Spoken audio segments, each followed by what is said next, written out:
o auditório pudesse encher um pouquinho mais, mas em respeito àqueles que estão online e também aos nossos palestrantes, a gente vai dar início ao nosso painel.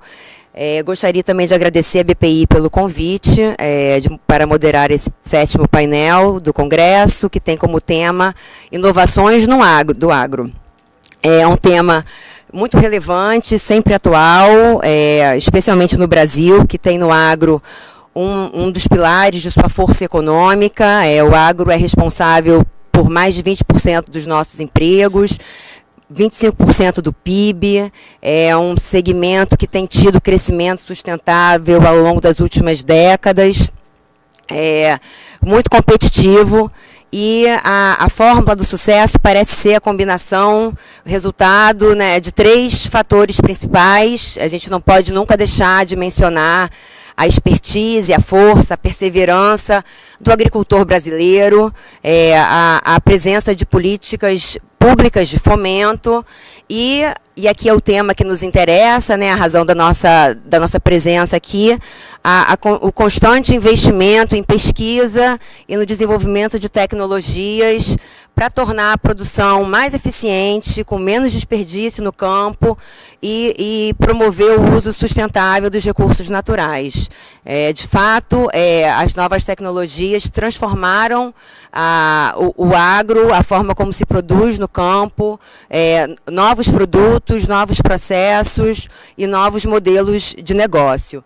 É um tema muito rico, mas o nosso tema é curto, então essa introdução é bem breve mesmo, porque nosso objetivo aqui é apresentar os nossos palestrantes ilustres que vieram de longe para discutir com a gente esse tema tão importante para a nossa realidade brasileira.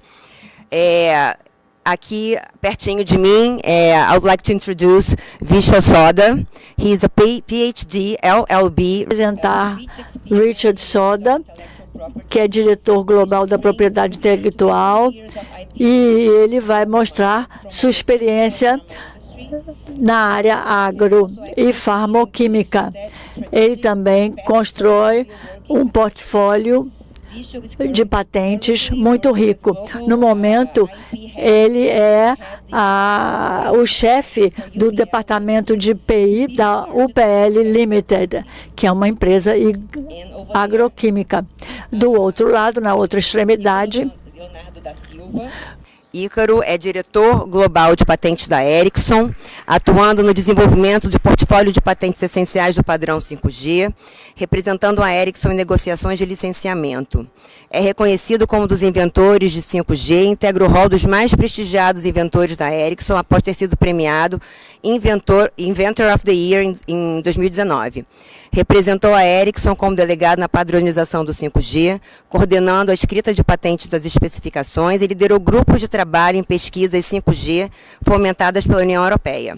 Recentemente ministrou palestras sobre a tecnologia 5G para diversos escritórios de patentes. No Brasil, é voz ativa na divulgação da importância das patentes essenciais no padrão 5G para a sociedade e para os ciclos de inovação no país e no mundo. Ícaro é brasileiro, natural de Fortaleza, baseado em Estocolmo, na Suécia. Concluiu mestrado e bacharelado em engenharia elétrica na Universidade de Fortaleza, uma parte em Lyon, na França. É inventor de centenas de patentes espalhadas pelo mundo e continua inventando a evolução do 5G e do 6G. Então, com essas breves introduções, I'd like to call to the stage. Depois dessa apresentação, eu gostaria de chamar para o palco, para o pódio, ou passar a palavra para Richard. Muito obrigada. Bom dia a todos. Eu espero que todos tenham descansado. Nós tivemos uma ótima noite ontem para a maior parte da plateia. E eu vou falar da inovação. E é importante no agronegócio porque tem a ver com a nossa alimentação. Então, nós temos que inovar e como isso vai ajudar a sociedade como um todo. É um tópico sobre o qual vou falar e antes disso eu tenho um pequeno vídeo. Vamos assisti-lo e depois entrarei no tópico da minha palestra. Então, nós temos a reimaginação da sustentabilidade.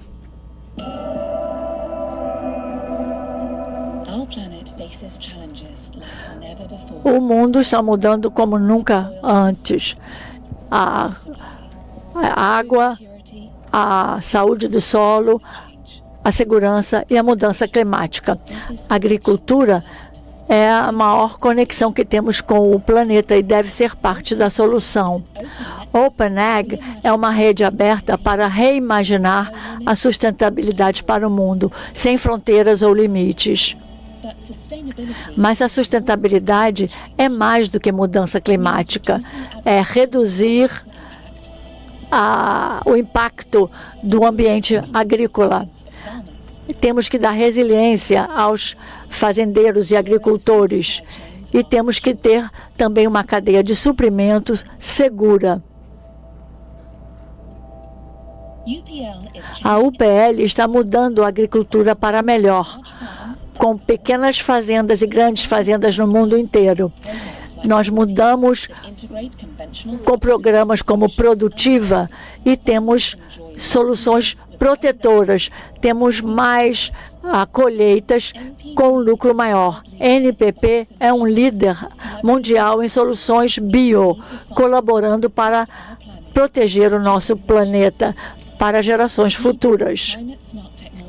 Nós temos uma tecnologia nova, que é como uma esponja no solo. A água é conservada e mesmo nos locais mais secos, a agricultura floresce. Isso liga pequenos agricultores, aqueles que têm o conhecimento técnico, aumentando o número de mulheres trabalhando na área agrícola, dando independência a elas e maior conhecimento e poder. A nossa campanha para acabar com as queimadas também vem ajudando para que as pessoas possam respirar um pouco melhor. A DECO trabalha com comunidades locais para melhorar a segurança alimentar, diminuir o desperdício e o desperdício da comida que é desperdiçada no mundo inteiro. Então, nós ajudamos todo mundo em todos os lugares do planeta. A UPL nos vê como agricultores que temos que remover também 1 giga de carbono da atmosfera para salvaguardarmos o nosso futuro juntos, reimaginando a sustentabilidade. Esse é o nosso lema. OpenAg.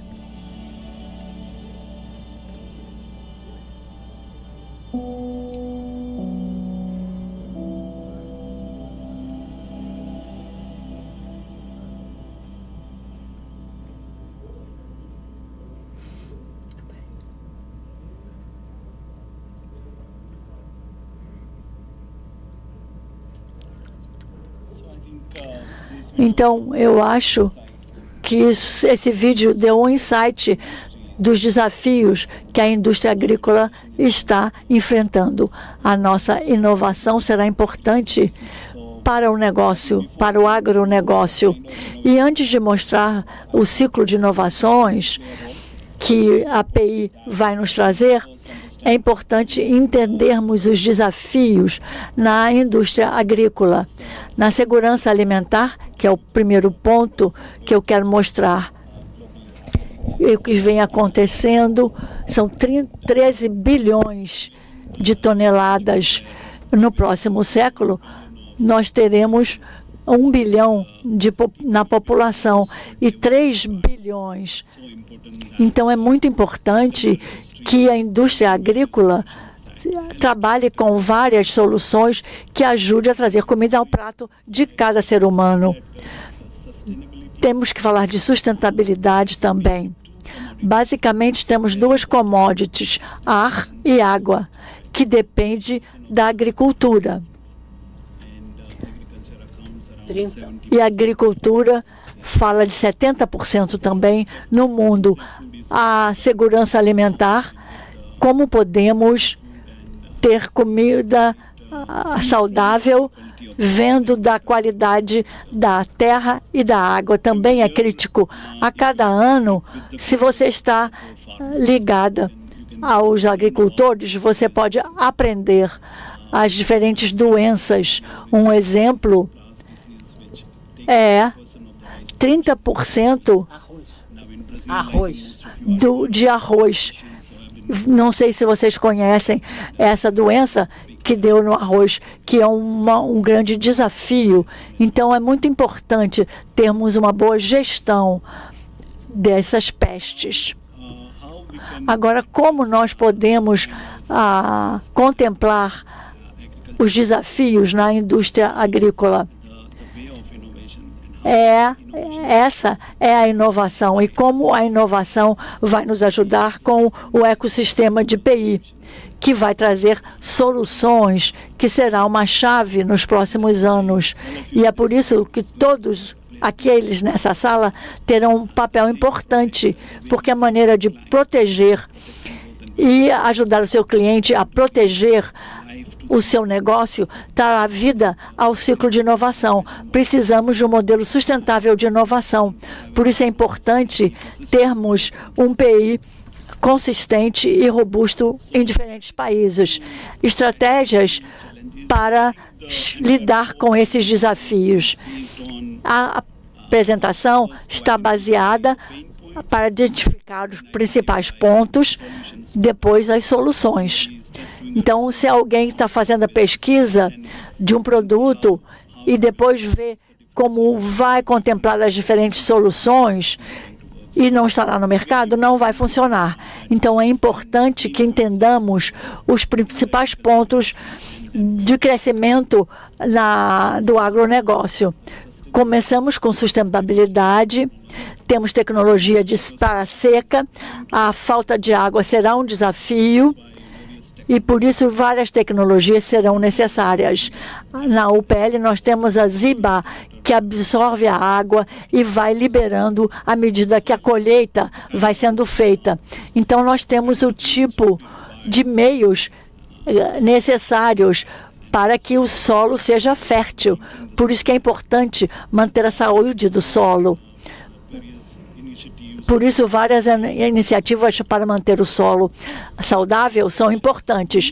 Soluções baseadas na natureza. Temos que equilibrar o uso de produtos químicos. Por isso, as biosoluções são importantes. Formulações verdes também são parte da sustentabilidade. Na parte de segurança, as colheitas com output muito alto vão continuar no negócio de sementes. Teremos maiores colheitas e produção, reduzir a toxicidade vamos diminuir o uso de químicos. E também transporte seguro e efetivo é crítico.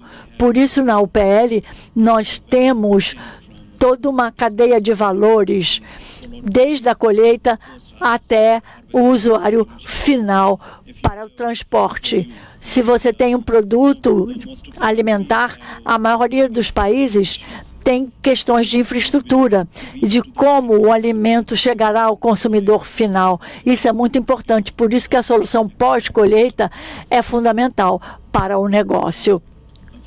Quanto à segurança alimentar, nós temos soluções pós-colheita, também as questões de mudança climática e as colheitas. Temos que saber que as plantas sejam saudáveis para chegar ao consumidor final. Temos também técnicas digitais. Como as soluções digitais serão usadas no setor agrícola é muito importante. A previsão para doenças e para que possamos enfrentar esses desafios também. Do ponto de vista de gestão de pestes, nós temos novidades, novos ingredientes que são ativos, parte da solução, para identificar os principais pontos. Combinações efetivas, agricultura precisa e muitos mapeamentos por satélite, novas tecnologias vão ajudar o planejamento das plantações e das colheitas, baseadas nessas novidades. Isso será também muito importante. Nós temos também drones sendo usados para ter como alvo as aplicações que vão proteger as colheitas. Então, essas são as diferentes estratégias que nós temos que enfrentar como desafio. Depois, nós temos uma enorme desafio do ponto de vista de segurança alimentar. Se vocês estão continuando com o tipo de práticas agrícolas tradicionais, isso não vai ajudar a resolver os problemas do futuro. Por isso, a inovação é tão importante. Por isso, o uso de novas tecnologias é tão fundamental. Nós temos que pensar nas opções de tecnologia verde e a biotecnologia e também a parte de análise de dados que vão nos ajudar a questão da mudança climática e vão representar um papel importantíssimo. Na área de biotech, nós vamos ter tecnologias GM e também temos que ter a bioinformática e outras tecnologias, NRA, RNA, né, essa tecnologia que eu acho que vocês conhecem, a vacinação é uma delas, e isso vai ser muito importante. E temos que continuar isso com a química verde e biosoluções, que vão representar um grande papel. Mas isso talvez não ajude a controlar as doenças. Por isso, na UPL, nós temos um conceito que mistura os químicos e os biológicos para dar um equilíbrio ideal para controlar as doenças. Agora, esse ponto é importantíssimo. Como continuar as inovações de PI para podermos ter inovação, para termos um ecossistema sustentável, onde a inovação, esse ciclo de inovação, não seja interrompido e seja renovado com diferentes desafios enfrentados pela indústria. Pesquisa e desenvolvimento, proteção de PI serão críticas também. E muitos investimentos entram na área de inovação e de como podemos obter o tipo de ciclo sustentável para o reinvestimento dessa receita. Todo mundo quer ter um investimento que venha de fora, em vários países. Mas esse investimento virá quando tivermos um sistema de PI robusto, um sistema robusto que dê a proteção ideal, como as patentes que são concedidas vão agir. Isso será fundamental. Quando falamos em inovação em geral, será baseado em PI, num ecossistema de PI, que vão, então, impulsionar o ciclo de inovação. Se falarmos de VCAP, temos que identificar primeiro os papéis mais importantes, as necessidades do mercado para desenhar nossas soluções e aplicar as novas tecnologias e protegê-las. Então, há inovações, há um ciclo de inovações que tem um monopólio limitado para essas invenções. E nós podemos usar essa receita que vem dessas tecnologias. Isso será fundamental. Temos que continuamente inovar e contemplar os principais pontos desse ciclo. Então, a proteção de PI terá um enorme papel a representar. Os escritórios de patente, os ecossistemas de PI nos diversos países darão a proteção às inovações, e isso será crítico. Então, uma proteção forte da propriedade intelectual tem um papel muito importante nesse ciclo. Ele permite que o fabricante mantenha as moléculas de complexo longo, né, e a disponibilidade desses produtos é muito importante. Dentro da cadeia de valor, começa com as sementes, a qualidade certa da semente é fundamental. Em seguida, temos os agroquímicos para controlar as pestes e, em seguida, as soluções pós-colheita. Essa é a cadeia de valor da área agrícola, né? E como isso se conecta e cada área precisa de uma inovação. E o ciclo de inovação também precisa ser protegido. Então, isso é básico, é fundamental.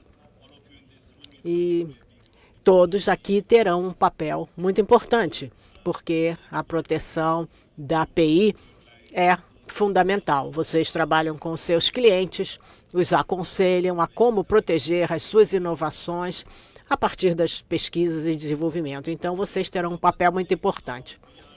É assim que nós trabalhamos na UPL. Temos várias plataformas que ajudamos a criar. Estamos sempre junto com os agricultores. E, para nós, essa pesquisa específica é muito importante, né? Para que a gente entenda as necessidades do mercado, entenda e ofereça a solução adequada. E, para concluir, o que eu coloquei aqui nesses últimos slides é para entender os pontos chaves do nosso trabalho, né? Como chegar a essas soluções dentro do ciclo de inovação, que precisa ser sempre protegido pelo ecossistema de IPI. Se isso acontece onde tem um sistema certo, o ciclo da inovação vai continuar, as soluções estarão disponíveis para a indústria agrícola e atenderá o objetivo da disponibilidade de comida saudável. Muito obrigado pelo seu tempo, obrigado à BPI por me convidar para esse congresso. Aprendi muito, pude interagir com todos. Muito obrigado.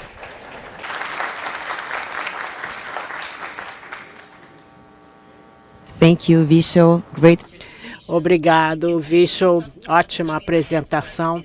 Estamos tendo uma ideia do que vem pela frente no agronegócio. Agora, Ícaro, por favor, você tem a palavra. Thank you, Vishal, for the inspiring presentation. Obrigado, Vishal, por essa apresentação. É muito interessante porque nos dá uma ideia de propósito, né? Que às vezes nós precisamos no nosso trabalho e na nossa profissão. Temos que entender o que a gente faz além de depositar patente. Aqui estamos vendo a inovação e tudo o que o Vishal falou sobre a importância da comida, o fato de que vamos precisar de mais alimentos no futuro e a única maneira de chegar lá é através da inovação. Eu me sinto orgulhoso porque a gente trabalha com tecnologia e quando faz essa conexão com a sociedade, isso nos dá um sentido e um propósito. Antes de eu começar a minha apresentação, vou mudar para a minha língua oficial. Não é sempre que eu posso falar em português. De vocês aqui, eu sei que é o primeiro painel depois daquela festa, né?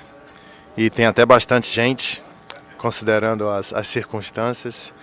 E eu confesso que eu não sei se é por conta de algumas amizades iniciadas ontem à noite com alguns de vocês, ou se o agro que é pop, ou se são as duas coisas, né? As duas coisas. É um assunto realmente bastante popular aqui no Brasil. Meu nome é Ícaro, fui apresentado. Vou falar sobre 5G, agro e licenciamentos de IPI.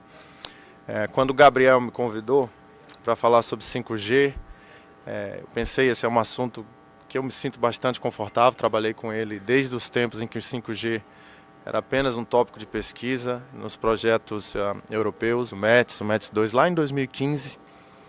E desde o começo eu percebi que as aplicações no agro seriam interessantes e acompanhavam um pouco do que estava acontecendo no Brasil.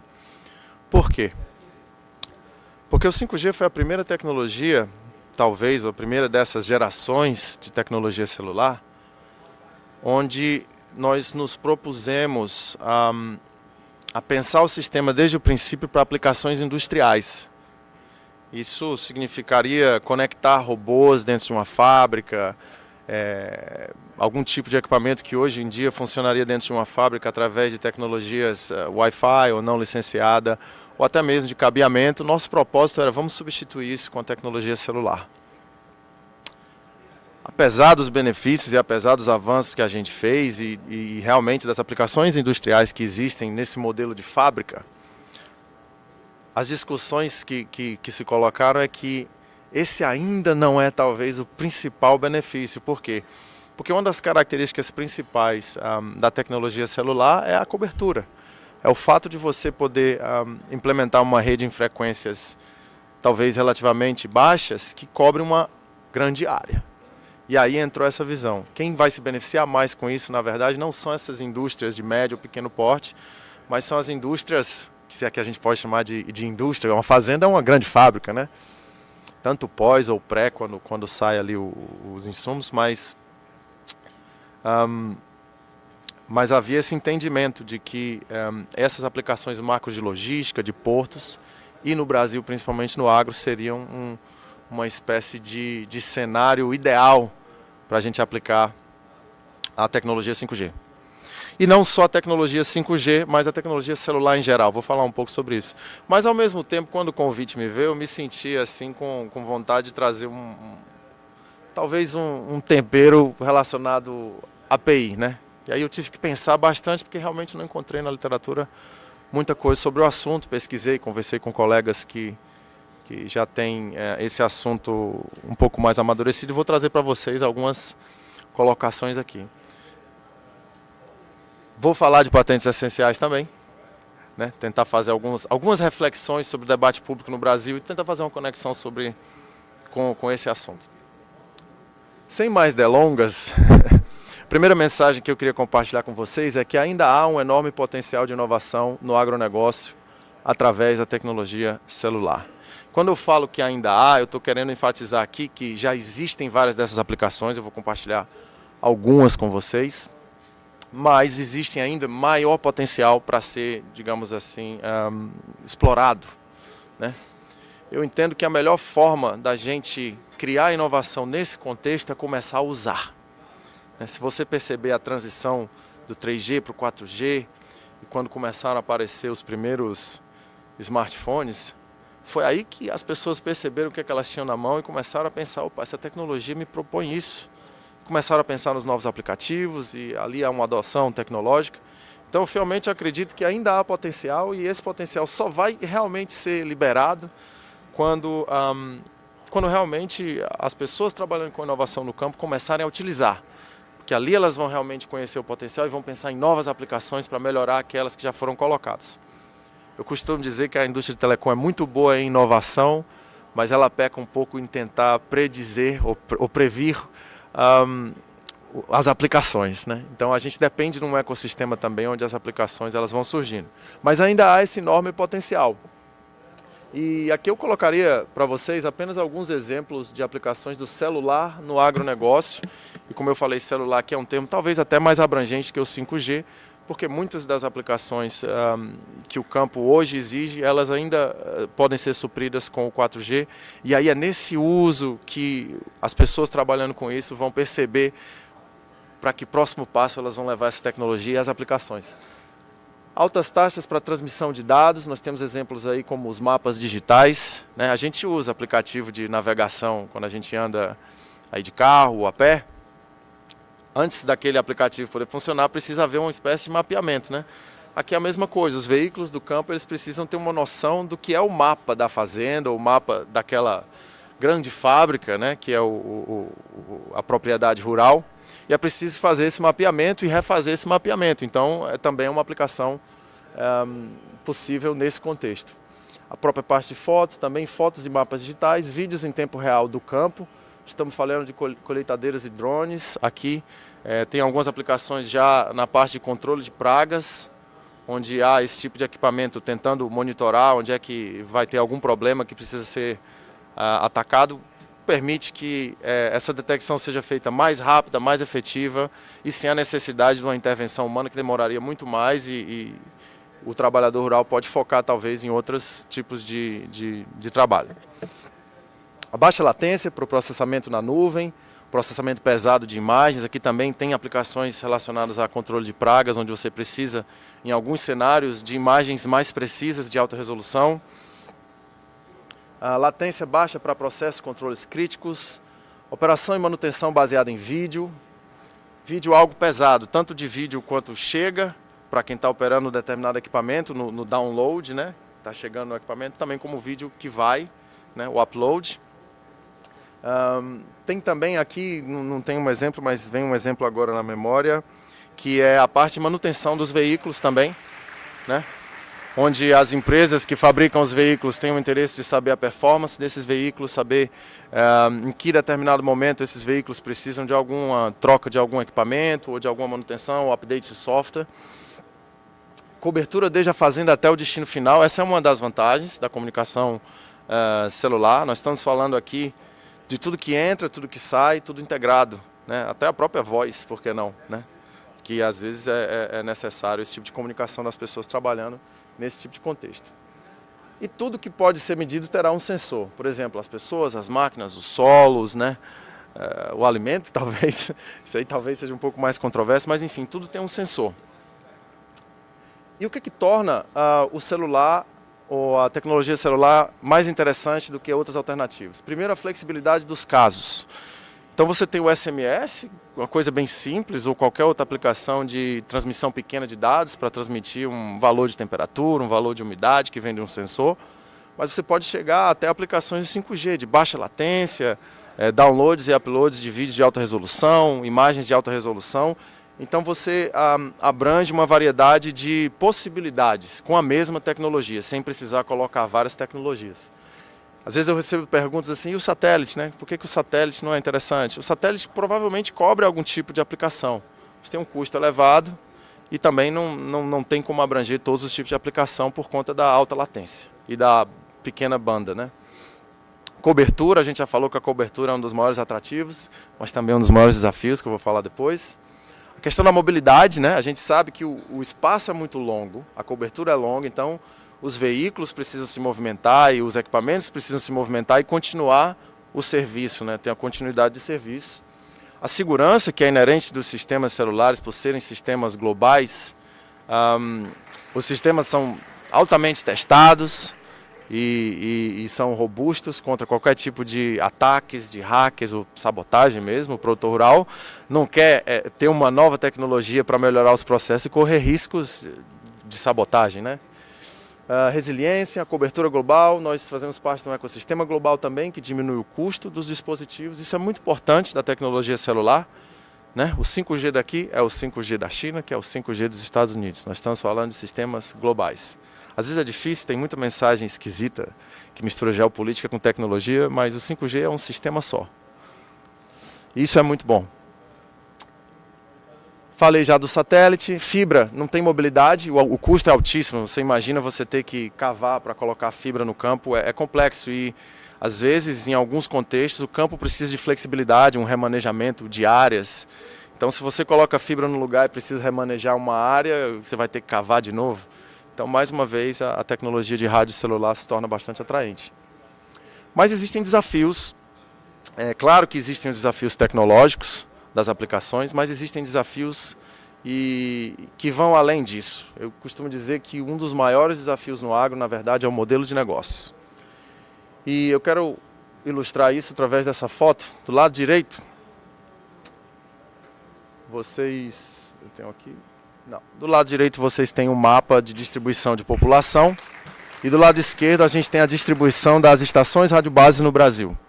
E o que você percebe? Você percebe que existem mais estações radiobases, maior cobertura, onde tem mais gente. Por que é isso? Isso é um modelo de negócio de um operador clássico que obtém as frequências através dos leilões da Anatel e ele vai colocar a estação base onde tem gente, porque é ali que vem os lucros, né, do operador de vender subscrições. Existem outros negócios, mas esse, em grosso modo, é uma explicação simplificada do modelo de negócio. Mas a consequência disso é o quê? Que as áreas de baixa densidade populacional, elas ficam com a cobertura prejudicada. E o que acontece no cenário local brasileiro, né? Isso é muito particular do Brasil e de alguns países também, é que as zonas onde o agro está mais concentrado são zonas de baixa densidade populacional, que são zonas onde você tem uma cobertura pequena. Então, fica difícil de um produtor rural dizer assim, vou conectar os meus equipamentos, para isso basta eu ir na banca de jornal e comprar um chip, né? Colocar um chip em cada equipamento ali, tá tudo certo. Vou pagar ali R$50, nem sei mais o valor de um chip no Brasil, tá, gente? Mas vou pagar ali uma mixaria, vou conectar esses chips nesses equipamentos e vai funcionar tudo bem. Mas se não tem cobertura, qual é a alternativa? Ele precisa de alguma forma conversar com o operador, que é o responsável pelo espectro, para pensar em novos modelos de negócio, onde talvez uma rede dedicada só a ele, ou compartilhada em vários, digamos assim, produtores que compartilham a mesma região, talvez. Só que o custo disso deixa de ser o mesmo custo do chip da banca de jornal. E essa é a dificuldade, talvez, do produtor do campo, do empresário do campo, de entender que esse é um modelo de negócio diferente. Uma outra alternativa seria uma rede privada operando numa faixa de frequência que não é do operador. O leilão do 5G previu isso, mas as frequências alocadas para isso são frequências relativamente altas, onde você precisaria, a frequência em 3.5 GB, onde você precisaria de muitas bases e torna também o negócio inviável. Então hoje, esse é um dos maiores desafios, eu diria, da implementação do 5G no agro. Agora eu vou mudar um pouco de foco e falar um pouco sobre licenciamento, né? Já que nós estamos aqui numa conferência de PI, e para mim é inevitável falar de 5G e de PI e não tocar nesse assunto das patentes essenciais e fazer algumas reflexões. Mas a terceira mensagem principal é que o licenciamento de patentes essenciais financia a inovação do 5G como um todo, né? Aqui eu falo a inovação do agro por conta desse exemplo que a gente está dando na conferência, mas como um todo. Eu costumo dizer que quem financiou a pesquisa para o 5G, que faz o 5G existir hoje, foram os licenciamentos do 4G. Então, se um dia a gente quer ter um 6G, a gente precisa, de alguma forma, estimular ou proteger ou conversar sobre o licenciamento do 5G, que é isso que vai financiar essas novas aplicações, como as aplicações no agro, e é isso que vem financiando também as novas pesquisas para a evolução dos sistemas e para que a gente possa ter mais um ciclo de inovação tecnológico, com mais uma geração com novas aplicações. Aqui é só uma ilustração, tá, gente? Não é propaganda, não. Mas é só para explicar que, pelo menos no nosso caso da Ericsson, parte do nosso licenciamento ele é reinvestido em pesquisa e desenvolvimento. Eu acho que essa é uma realidade de parte da nossa indústria de telecom. Então, quando nós fazemos parte do 3GPP, quando nós assinamos o compromisso FRAND em licenciar nossas patentes, o compromisso FRAND ele tem duas estradas, ele tem dois caminhos. A gente se propõe a licenciar desde que haja um retorno justo dos investimentos em pesquisa e desenvolvimento. No dia que não houver esse retorno, deixa de ser interessante investir em pesquisa e desenvolvimento. E quem perde com isso é a comunidade da inovação e a sociedade como um todo, que não vai ter acesso à inovação que essa indústria tem produzido nos últimos 30 anos, né? Só um parênteses, em algumas das minhas palestras eu começo colocando ou uma foto de um tijolão, né? Não sei quem já teve o tijolão, ano passado eu coloquei essa foto. Ou então eu começo tocando aquela musiquinha da internet de escada, né? Aí você vê uns sorrisos, assim, momento nostálgico da apresentação, né? E aí a gente percebe onde a gente está hoje, falando de aplicação do agro para melhorar a produção de alimentos no mundo, resolver a fome global. Realmente é uma evolução grande. Mas para isso é preciso ter investimentos, é preciso pesquisa, é preciso que a gente contrate pesquisadores e parte disso vem dos nossos programas de licenciamento. Esse é um exemplo de como a gente tem trabalhado, pelo menos com o agro, e tem duas mensagens aqui, né? É uma parceria da Ericsson com a John Deere para pesquisa e inovação no agro. Tem duas dimensões. A primeira dimensão é para provar o ponto que eu coloquei para vocês, que os nossos licenciamentos e o licenciamento na indústria de telecom financia parcerias como essa. Financia através de equipamentos, através de pesquisadores dedicados a novos casos. Mas uma outra dimensão é principalmente quando o 5G se propõe a pensar em inovação e aplicação em outras indústrias. É claro que o pessoal da indústria de telecom não tem, talvez, a expertise necessária para pensar sozinho nesse assunto. Então, a gente precisa de parcerias, nesse caso com a John Deere, para que a gente possa pensar juntos nas soluções que são necessárias. E aquela coisa, utilizando o equipamento que já existe, a gente vai experimentando e vai tentando encontrar novas saídas, novas soluções. Como é que a gente imagina o licenciamento de patentes essenciais para o agro, né? Aqui eu não vou citar nenhum caso específico, vocês vão me perdoar por isso, por várias razões, eu posso falar offline depois, mas a primeira coisa é que o licenciamento seria nos produtos finais. Então nós estamos falando de todos esses equipamentos que seriam conectados, que eu conversei com vocês, os tratores, colheitadeiras, drones, veículos e basicamente tudo que pode estar conectado numa plataforma, numa indústria agro. E não é o produtor rural quem deve obter essas licenças, mas o fornecedor dos equipamentos. Então esse é um ponto interessante para se pensar, pelo menos no contexto 5G. Eu já ouvi falar que em outras indústrias talvez haja algum tipo de relação com o produtor rural, é um assunto aparentemente controverso entre vocês, mas eu prefiro não tocar, até porque foge um pouco da minha compreensão e foco, né? Mas pelo menos no nosso caso, esse é o modelo envisionado. Um modelo de licenciamento baseado em pool de patentes, em alguns casos, provavelmente deve acontecer, está acontecendo, onde os pools são usados principalmente para os veículos no campo. Nós temos veículos no campo, então a gente crê que provavelmente o modelo vai ser muito parecido com o modelo que existe hoje para avance dos carros, né? Para conectar os veículos do campo. Algumas soluções de internet das coisas, de Narrowband IoT, LTM Machine, também podem ser baseadas em pools através da Sysvel. Então existem alternativas para usar pools. Aqui um parênteses, a gente escuta muito falar sobre pools, geralmente alguns implementadores gostam de falar que o pool é uma saída, mas eles esquecem da flexibilidade que existe do licenciamento bilateral, né? Os pools realmente são uma saída em alguns contextos, mas em outros contextos é impossível você substituir uma negociação bilateral. E eu também já ouvi falar essa semana que FRAND é só sobre royalty. É um pouco equivocado isso. Na verdade, uma negociação bilateral dessa envolve centenas de parâmetros que vão muito além de royalties. Aqui nós estamos falando de cooperações técnicas, trocas tecnológicas, parcerias comerciais, questões relacionadas a testes. Talvez em alguns contextos sejam apenas royalties, mas pelo menos no nosso contexto vai muito além de royalties. Então esses são os dois modelos que provavelmente devem acontecer. Esse segundo é interessante por quê? Porque muitos desses produtores eles têm uma variedade de equipamentos. Então se ele tem veículo, mas ele tem também um outro equipamento, um drone ou um outro equipamento, provavelmente não faz sentido licenciar um por um pelo outro, então esse licenciamento bilateral talvez faça mais sentido. Contexto das CEPs no Brasil. Agora os tambores vão rufar, né? Fazendo aqui alguns comentários sobre o que tem acontecido no Brasil sobre esse assunto. Os tribunais brasileiros eles têm sido acionados, isso é verdade, em algumas disputas de CEPs nos últimos anos, né? Onde os titulares de CEP eles buscam seus direitos, possivelmente após anos de negociações. Eu gosto de enfatizar isso porque às vezes a gente escuta alguns discursos que passa a impressão de que o detentor de CEP está só esperando ali para entrar na justiça e obter ali uma liminar, numa espécie de ameaça ali, quando na verdade, no nosso contexto pelo menos, eu não posso falar em nome de todos, claro, mas no nosso contexto há uma longa negociação de 2, às vezes 3 anos. Em média, na verdade, existem estatísticas e dados sobre isso, são anos de negociação até que o litígio ocorra. E quando há o litígio, geralmente é quando, pelo menos no nosso entendimento, se esgotaram todas as alternativas de negociação e a gente não consegue chegar num lugar comum. E claro, é nosso direito buscar alguma solução e buscar a justiça é a saída.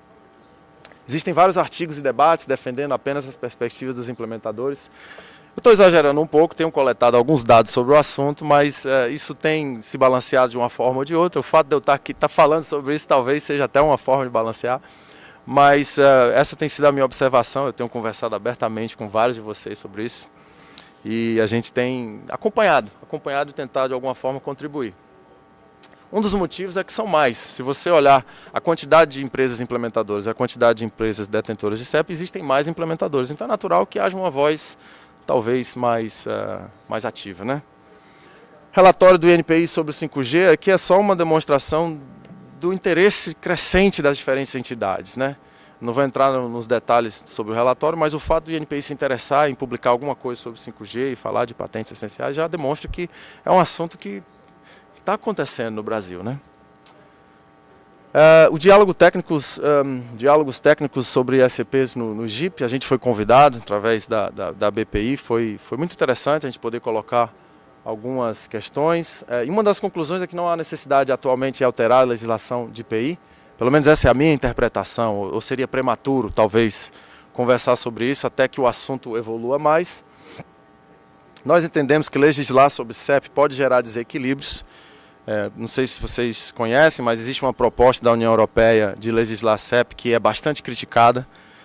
Tem vários problemas. Eu acho até que eu fiz uma comparação com o Game of Thrones, né? Que as primeiras temporadas são muito boas porque vai devagar, você vai desenvolvendo o assunto, mas no final fica meio apressado. Às vezes passa essa impressão de que alguns princípios, nós inclusive concordamos com uma ideia de tentar criar mais transparência, são interessantes, mas a forma de executar a gente entende que foi feito talvez de forma muito acelerada e sem levar em consideração todos os aspectos. Uma das razões das nossas críticas e parte da indústria é que podem gerar tipo de desequilíbrio que incentiva o abuso por parte de alguns dos usuários e implementadores, né? Essa coisa de tentar atrasar. Então, a partir do momento que você cria mecanismos que criam complexidades, que você precisa fazer isso, até gerar o momento que você faz uma licença, tudo isso atrasa o processo e força o detentor de CEP a sentar e aceitar qualquer proposta que não seja justa. Que é uma estratégia que acontece, está aí na literatura para a gente ver. É preciso ficar atento a esses abusos que podem ocorrer. Eu já falei do holdout também, que é essa prática adotada por algumas empresas, deixar isso bem claro, visando evitar e atrasar o pagamento de royalties pelo maior tempo possível, enquanto os equipamentos estão infringindo essas patentes e eles continuam sendo comercializados. Vou pular esse slide aqui para a gente encerrar e deixar uma última reflexão, né, uma provocação talvez, né, da palestra de ontem dos colegas sobre esse assunto, né, que foram muito amigáveis, obviamente. É um assunto um pouco ácido, mas eu acho que a gente precisa tratar ele de forma amigável de qualquer forma. E se diminuíssem esses mecanismos jurídicos, esse slide eu fiz ontem, depois da palestra, de proteção aos titulares de CEP no Brasil. Vamos supor que acabe o recurso das liminares. Quais seriam as consequências disso? Isso é uma reflexão minha, tá, pessoal, depois de ouvir ontem aquela apresentação. Coloco entre aspas aqui com muito cuidado, claro, desvalorização das CEPs no Brasil. Se eu não posso exercer o meu direito no Brasil, se eventualmente em algum momento isso acontecesse, se eu não posso ter uma liminar concedida, ou se demorar muito para eu conseguir algum tipo de ação no Brasil sobre o assunto, deixa de ser interessante fazer filings no Brasil. Então, a desvalorização. Que, no meu entendimento, talvez seja o que algumas dessas narrativas possivelmente tenham assim como ideia, não sei, é difícil especular, né? Mas essa é uma consequência, independente de qualquer julgamento. A segunda é uma gradual redução da relevância do Brasil no cenário global de CEPs. Então, como a gente tinha visto, tem aumentado os casos aqui, tem aumentado as discussões, esses painéis, né, esses encontros bacanas que a gente fala. Se isso acontecer, acabou.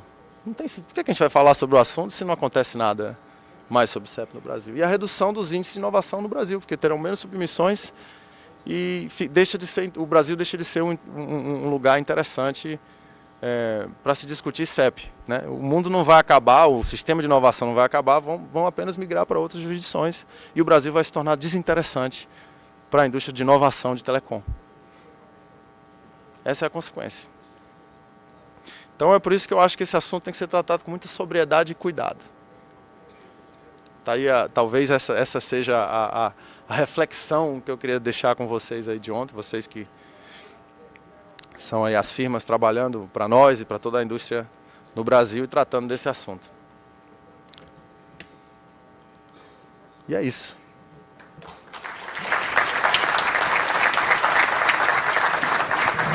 Obrigada, Ícaro. Foi ótimo. Obrigada.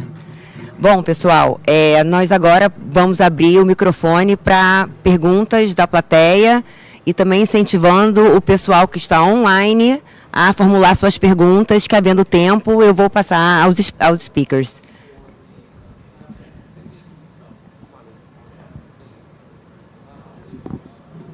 Alguma pergunta?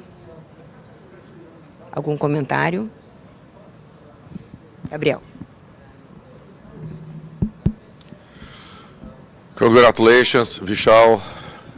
I really enjoyed learning so much. And Ícaro, precise as always.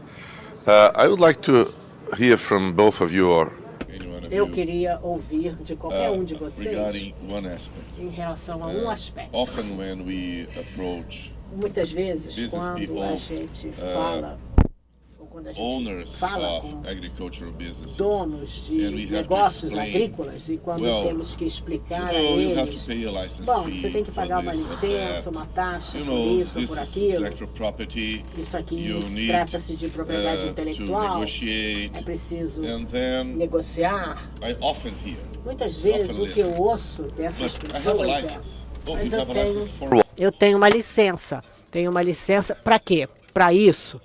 Mas aí eu digo, você precisa de outra licença para essa outra coisa. E essas pessoas têm um baixo nível de entendimento dos direitos de IPI, das várias partes envolvidas, que precisam ser devidamente compensadas. E logo, logo, independente deles estarem pagando muito ou pouco, a maioria paga pouco, não é uma questão de dinheiro, mas eles não gostam da ideia de que precisam de várias licenças diferentes. Então, eu acho que ainda temos muito trabalho pela frente para levar ao campo a ideia e a compreensão da necessidade deles serem mais sofisticados nas suas negociações, porque eles já são sofisticados em muitos aspectos da sua operação, né? O Brasil é líder mundial em agronegócio, mas em termos de propriedade intelectual, eu sinto essa dificuldade, esse déficit. Você concorda comigo? This is a great question. É uma ótima pergunta. This is something E which need to é algo que tem que ser contemplado pelas empresas. Nós, como empresa UPL, percebemos que esse tipo de requisito que não é atendido pela indústria alimentícia e é algo que a sociedade tem que resolver. Isso não pode ser feito sozinho e requer colaboração. Por isso nós nos reinventamos com essa proposta de rede aberta, que é tão poderosa que precisa de colaboração da indústria, daqueles que provêm tecnologia. Nós falamos da OpenOg, nós falamos de tecnologia e da inovação. Agora tem que ser uma inovação de valor. É algo onde a tecnologia faz parte. E a tecnologia vem das pequenas organizações da sociedade, das pequenas indústrias, às vezes das universidades. E nós temos que valorizar essas inovações e colaborar com eles. Por isso, desenvolvemos um novo modelo, que é o sistema OpenEg. E nós estamos abertos a colaborações, abertos para ajudar aos atores a valorizar essas tecnologias e inovações. E por isso que a OpenEg, nós estamos no centro. Nós valorizamos essas tecnologias. Algumas organizações têm ótimas tecnologias, mas eles vão ter eles vão ter penetração no mercado. Então, nós temos que dar a plataforma para ajudá-los a monetizar a tecnologia que eles inventaram. E isso vai acabar contribuindo para melhorar o ecossistema, que vai impulsionar o ciclo como um todo. Eu concordo com o senhor. Há que ter uma mente aberta. E aqueles do campo têm que ter isso. E depois de 5 anos, nossa experiência é incrível. Ajudamos a vários atores e players, não só a avaliar novas tecnologias, mas a um modelo. Nós tomamos conta, por assim dizer, desses atores, dando a eles uma vantagem comercial.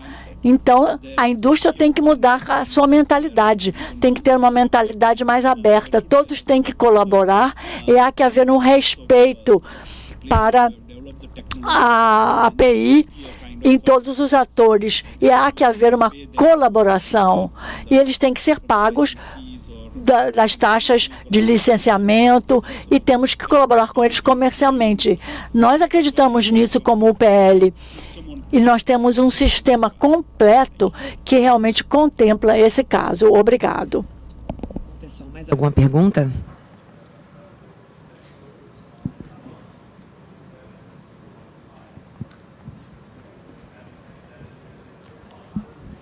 Bom dia, Evelyn Montelano.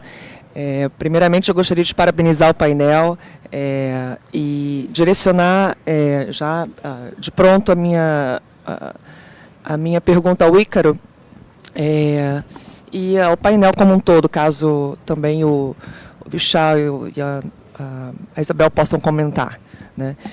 Nós assistimos ao longo desses 60 anos de ABPI e de trabalho alguns retrocessos sendo feitos na pesquisa e desenvolvimento no Brasil por parte de algumas indústrias, né, como a de fármacos, a indústria da biotecnologia e, em algum momento, também a indústria de petróleo e gás.